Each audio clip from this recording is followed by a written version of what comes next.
Hola a todos, nosotros somos Luis Carranza, Miguel Chacón y Oscar Donis y el día de hoy les vamos a presentar nuestro proyecto final de Electrónica Digital 3 que consistió en la elaboración de un sistema SCADA simplificado. Entonces, para empezar les vamos a mostrar cómo está compuesto el sistema. Primero tenemos el historiador. En este caso el historiador solamente es una computadora, no importa en realidad si es una computadora o una Raspberry Pi, solamente habría que hacer un par de cambios en el código, que en este caso están indicados en el README, pero aparte de eso nada más. Entonces ese es el historiador. Lo que utilizamos fue una Raspberry Pi. Como parte del hardware se necesita el adaptador de puertos GPIO. En este caso es 100% necesario que el RTU sea una Raspberry porque así está configurado el código. Entonces aquí podemos ver que se necesitaría esto como parte del hardware. También necesitaríamos un potenciómetro, un conversor ADC, que en este caso es el MSP3002. También necesitamos dos push buttons, un dip switch, que bueno, en realidad solo se necesitarían dos pines. También necesitaríamos un MOSFET, que en este caso es también para conectar la bocina, que funciona como la alarma, sus respectivas resistencias para la configuración de los botones, que en este caso están en pull down. También necesitamos los LEDs con sus respectivas resistencias. Eso sería todo lo del RTU. Aparte sería la conexión para el evento IoT, que en este caso se utilizó un ESP32. Un ESP32 que está conectado a la Raspberry por dos pines que se utilizan interrupciones. Entonces, para esta parte se necesita conexión desde un dispositivo que tenga acceso a internet, por ejemplo un teléfono, y se le carga un código que está configurado para el ESP32 como un servidor web, que en este caso está en HTML, y desde ahí hay una interfaz para poder encender o apagar los LEDs tanto del ESP32 como de la Raspberry.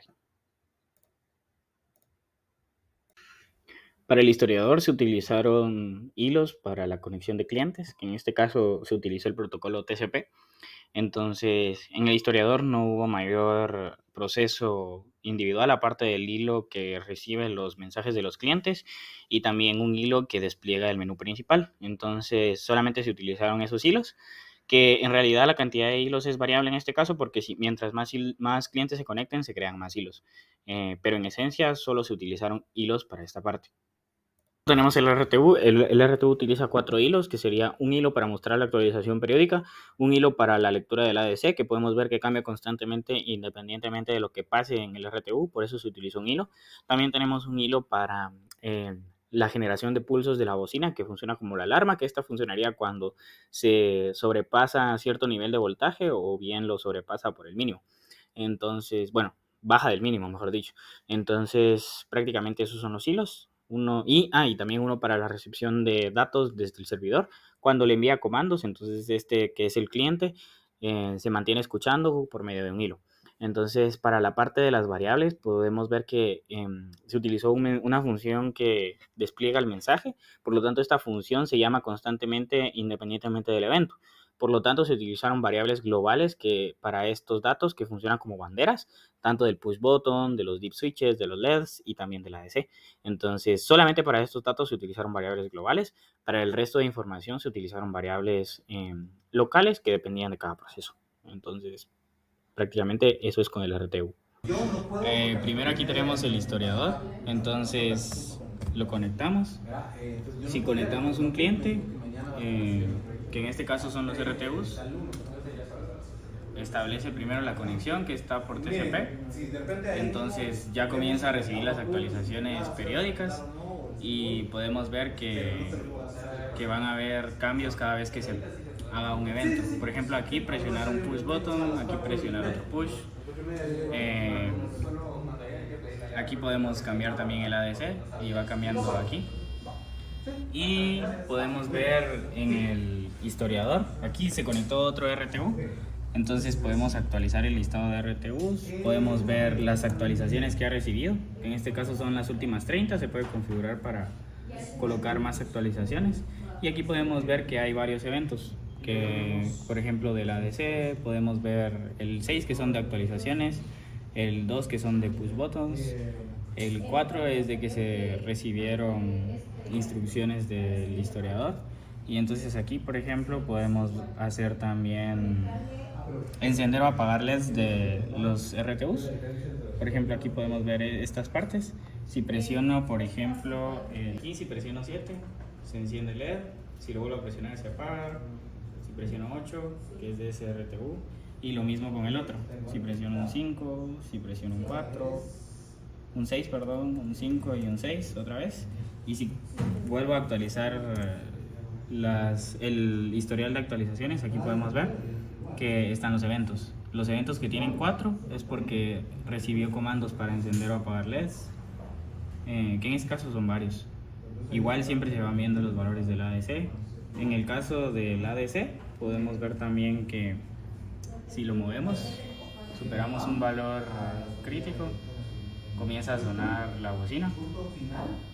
Si lo regreso, que en este caso ya superó los 0.5 voltios, si lo subimos otra vez arriba de 2.5, suena la alarma, y si lo regresamos, deja de sonar la alarma. También tenemos los eventos de los deep switches, que si muevo este, cambia, que en este caso es el evento número 1. Si muevo otro, vuelve a cambiar. Podemos ver aquí. Lo vuelvo a poner en 0, cambio el otro a 1 y lo regreso a 0. Ahora enseñaremos el dispositivo IoT, el cual en nuestro caso es un ESPI que prende y apaga luces por medio de una página web. Este iría conectado a la Raspi por medio de cables que encenderían o apagarían dos puertos de la Raspi, la cual los identificaría y prendería las luces LED, como ahorita lo demostraremos. Esta es la página web utilizada.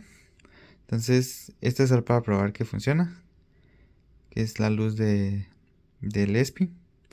Entonces, como pueden ver, al prender o presionar los botones, se prenden y apagan las luces. Luego, agarrando los datos que se mencionan del ADC, se meten en un código de Python que ya grafica los datos del ADC. Entonces, ahora veremos que cuando se cambia el valor, también cambia la gráfica.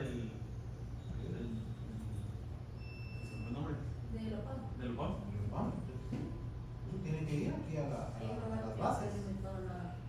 Si lo tienen o no sé si lo tienen. Bueno, entonces aquí podemos ver que ya está conectado el cliente al servidor. Podemos ver que ya está conectada la dirección IP. Entonces aquí se mantienen enviando las actualizaciones periódicas. Si presiono el número 1, se actualiza el listado con las opciones de encender y apagar LED 1 y LED 2 del RTU1. Entonces podemos ver que la opción número 4 es crear el archivo log. Si presiono el archivo número 4, si presiono la opción número 4, perdón, me aparece que ya se creó. Si me voy a la carpeta, podemos ver la hora, que son las 17:23. Y si abro el archivo, me aparecen las actualizaciones hasta el momento en el que se presionó el comando. Entonces, si lo vuelvo a presionar, vamos a ver que el archivo va a volverse a actualizar. Podemos ver 17:24. Y ahora ya me aparece con más actualizaciones. Entonces, eso fue lo que hicimos de los puntos extra. Luego ya para finalizar, en cuanto a las preguntas de la guía, si tuvieron sentido las observaciones, si tuvieron sentido o tuvimos lo que esperábamos también. Y en este caso fue porque todos los experimentos funcionaron sin mayor inconveniente. El ADC funcionaba como tenía que, sonaba la alarma cuando se esperaba, cuando superaba el voltaje, cuando caía el voltaje. Las interrupciones también funcionaban correctamente, se actualizaba el mensaje del estado en el RTU y se enviaban los datos al historiador. Todo funcionó sin mayor problema, incluso lo del ESP32. Unas limitaciones que tuvimos, por ejemplo, la comunicación cliente-servidor, UDP. Al final nos inclinamos por utilizar TCP porque se orientaba más a lo que buscábamos, que era esa conexión segura entre cliente y servidor. También tuvimos algunos problemas con las interrupciones, pero lo logramos resolver. Algunas cosas que podríamos cambiar, alternativas que podrían implementarse, por ejemplo, que en nuestro código se tienen que cambiar algunas cosas de forma manual para ejecutar, por ejemplo, el historiador en una Raspberry Pi, o bien esa cantidad de mensajes que se despliegan en el menú cuando se conectan más clientes. Que podría ser más eficiente tal vez establecer unos comandos para que el usuario ingrese y que encienda LEDs de diferentes RTUs. En algunas conclusiones, que podría ser que los sistemas SCADA son bastante importantes, en especial cuando se tiene un volumen de datos bastante fuerte, o incluso sensores, otro tipo de dispositivos que se necesitan conectar a una red.